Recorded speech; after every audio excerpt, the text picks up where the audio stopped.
Bismillahirrahmanirrahim. Assalamualaikum warahmatullahi wabarakatuh. Bertemu lagi bersama saya, Dede Ridwana, tutor materi PKBM Bina Pandu Mandiri Ciamis.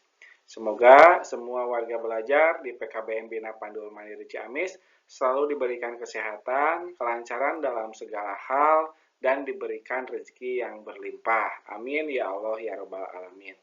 Pada kesempatan kali ini kita masuk ke materi listrik dinamis dalam kehidupan sehari-hari. Konsep dasar listrik. Listrik dinamis adalah aliran partikel bermuatan dalam bentuk arus listrik yang dapat menghasilkan energi listrik.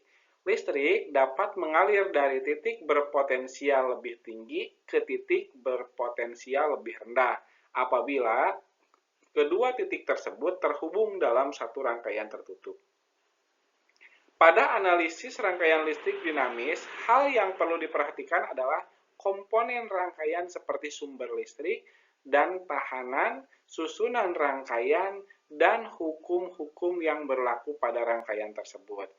Hambatan listrik, hambatan atau resistor, sering dikenal juga dengan simbol huruf R besar adalah komponen yang berfungsi untuk mengatur besarnya arus listrik yang mengalir pada melalui rangkaian.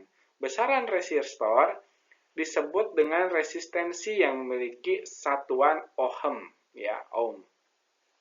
Ohm diambil dari nama fisikawan Jerman yaitu Georg Simon Ohm yang menemukan hubungan langsung antara beda potensial dengan arus listrik yang dihasilkan.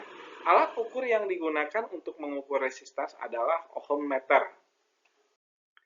Setiap bahan memiliki nilai resistensi yang berbeda-beda. Berdasarkan sifat resistitivitasnya, suatu bahan dibagi menjadi tiga, yaitu konduktor, isolator, semikonduktor. Konduktor memiliki hambatan yang kecil sehingga dapat menghantarkan listrik dengan baik. Contohnya yaitu besi, tembaga, aluminium, perak. Kemudian isolator memiliki hambatan yang besar sehingga tidak dapat menghantarkan listrik. Contohnya kayu dan plastik. Sedangkan semikonduktor adalah material yang dapat bersifat sebagai konduktor, juga isolator. Contohnya karbon, silikon, germanium.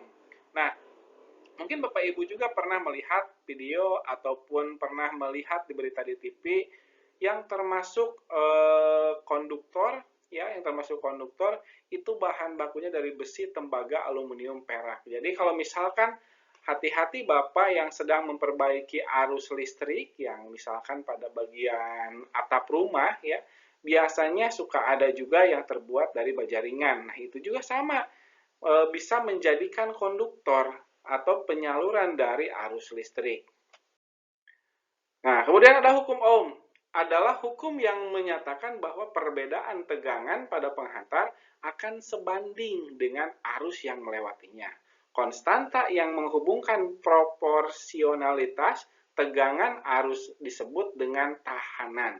Secara matematis, hukum Ohm dinyatakan sebagai berikut, yaitu V sama dengan I dikali R. Kalau dalam ilmu fisika itu titik itu sama dengan kali ya Bapak Ibu. P artinya yaitu beda potensial, satuannya volt. Kemudian I kuat arus listrik, satuannya ampere, ya. Ampere ditulisnya simbolnya A besar. Kemudian R besaran tahanan, satuannya ohm, ya. Kemudian ada hukum sirkuit Kirchhoff. Hukum sirkuit Kirchhoff adalah hukum yang menyatakan fenomena arus dan tegangan dalam rangkaian listrik. Hukum Kirchhoff yang pertama bunyinya adalah pada setiap titik percabangan dalam sirkuit listrik, jumlah dari arus yang masuk ke dalam titik itu sama dengan jumlah yang keluar dari titik tersebut. Jadi kalau misalkan ada arus listrik, rangkaian listrik, ketika pas masuk, kalau misalkan masuk itu 20 volt, berarti keluarnya juga harus sama. Jangan sampai kurang ataupun lebih, karena itu pasti tidak bagus untuk aliran listrik. Kemudian hukum Kirchhoff 2 bunyinya adalah jumlah terarah melihat orientasi tanda positif dan negatif dari berbeda potensial listrik atau tegangan di sekitar sirkuit tertutup sama dengan 0, atau secara lebih sederhana, jumlah dari gaya gerak listrik dalam lingkaran tertutup ekuivalen dengan jumlah turunnya potensial pada lingkaran itu. Nah, kemudian ada analisis rangkaian listrik dinamis. Yang pertama ada loop. Loop adalah siklus tertutup yang memiliki titik awal dan titik akhir di komponen yang sama. Kemudian junction, yaitu atau node, adalah titik temu antara dua atau lebih komponen listrik. Ya. Arah loop dapat ditemukan secara bebas, namun umumnya arah loop searah dengan arah arus dari sumber tegangan paling dominan di rangkaian. Arus bertanda positif jika searah dengan loop dan bertanda negatif jika berlawanan arah dengan loop. Nah, itu Bapak Ibu materi yang bisa disampaikan pada kesempatan kali ini. Semoga bisa bermanfaat untuk kita semua dan jangan lupa untuk mengerjakan penilaiannya supaya Bapak Ibu semua mendapatkan hasil yang maksimal. Itu saja akhir kata. Wassalamualaikum warahmatullahi wabarakatuh.